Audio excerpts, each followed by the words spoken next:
the visionary Milton, Friedman, and China. In October 1976, it was declared that the Nobel Prize in Economics for that year would be awarded to the American economist Milton Friedman.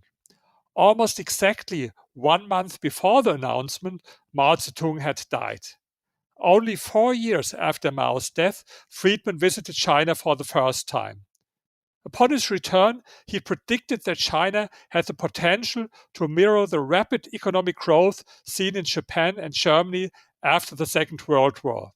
At the time, Friedman was almost alone in making such a clearly positive assessment of China's economic future. It is important to remember that in 1980, 88% of the Chinese population was still living in extreme poverty. Just 4 decades later, the rate of extreme poverty has fallen to less than 1%. Never in history have so many people escaped from poverty in such a short period of time. How this was possible is one of the burning questions of our time, and how we answer this question depends largely on how we view the role of the market and the state. In 1980, the situation was still very unclear. Friedman was surprised when he discovered during his stay in China that the works of Hayek had not only been translated into Chinese, but were also quite popular. There were articles about Hayek in Chinese economic journals, and Friedman was pleased to discover that some Chinese economists already owned the recently published Japanese edition of his book Free to Choose. He was also delighted by the fact that a Chinese translation of his book was also being prepared. From his memoirs, it is clear that Friedman was torn between great hope on the one hand and skepticism on the other. In a 1980 report, he wrote that China's economic reforms were moving in the right direction, before adding, "But the test of whether they will be carried out and what their effects will be is still for the future." At the time, he was convinced that China would make short-term progress while retaining doubts about the prospects for long-term reform. Friedman visited China for a second time in 1988 at the same time as the Libertarian Cato Institute organized a conference in Shanghai, a remarkable event and in and of itself. Friedman gave a speech at the conference and did not hide the fact that the transition from a planned economy to a market economy would also involve considerable costs. But, he added, it is a tribute to the current leaders of China that they are engaged in a serious effort to make the transition. The Chinese people would be the main, but by no means the only beneficiaries of the success of this effort. All the people of the world would benefit.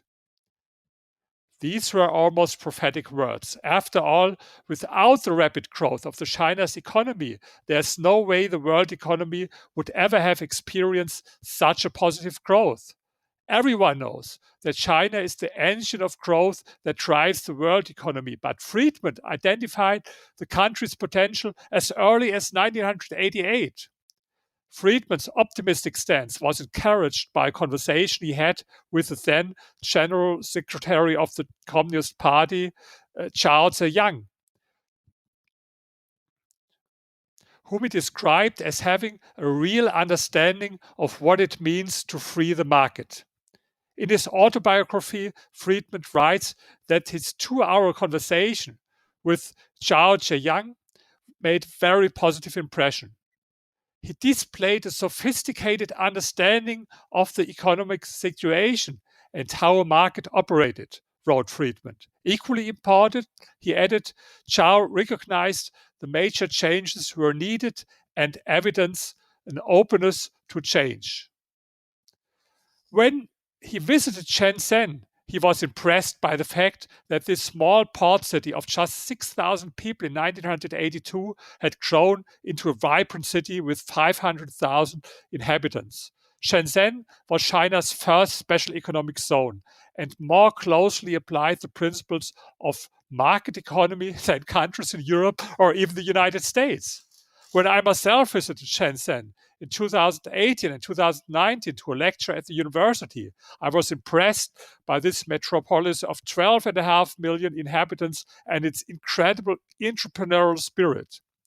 In 1993, Friedman visited China for a third time. Friedman's impressions were more skeptical on this occasion than had been the case in 1988, and although he was again able to meet the General Secretary of the Communist Party, Jiang Zemin, their exchange of views was very one-sided. Friedman only managed to speak for 10 minutes, while Jiang Zemin took over the rest of their meeting and spoke for a total of 45 minutes. Friedman now doubted whether China would continue along the path it had embarked upon, the introduction of private property rights and the steps it had taken to introduce free market principles. In the West today, there's a massive misunderstanding about the factors that have most contributed to China's enormous economic success. Many people believe that China discovered a third way, a path between socialism and capitalism. Many even believe that China's incredible success has only been possible because the state has retained such a strong influence over the economy. In 2018, I traveled to Beijing and met Zhang Weiying, a Chinese economist who has been influenced by the teachings of Hayek and Friedman.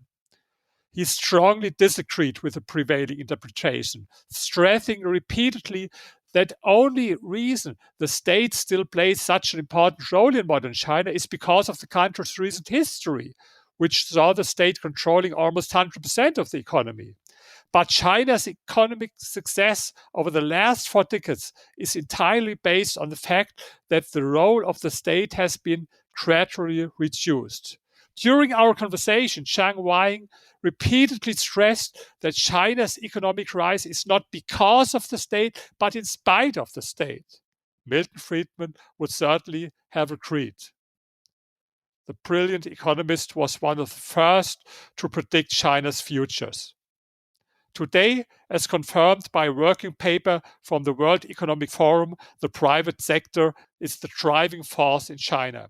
Friedman was, of course, critical of the fact that China did not introduce political freedoms to match its economic freedoms. In Chile, he had seen free market reforms help to end the country's military dictatorship. He hoped that increased economic freedom would also lead to greater political freedom in China. Despite his hopes for greater political freedom, however, he remained skeptical, and rightly so, as we know today. In keeping with Friedman's teachings, the Chinese economic miracle confirms that greater prosperity for the people can only be achieved by expanding private property rights and promoting the free market.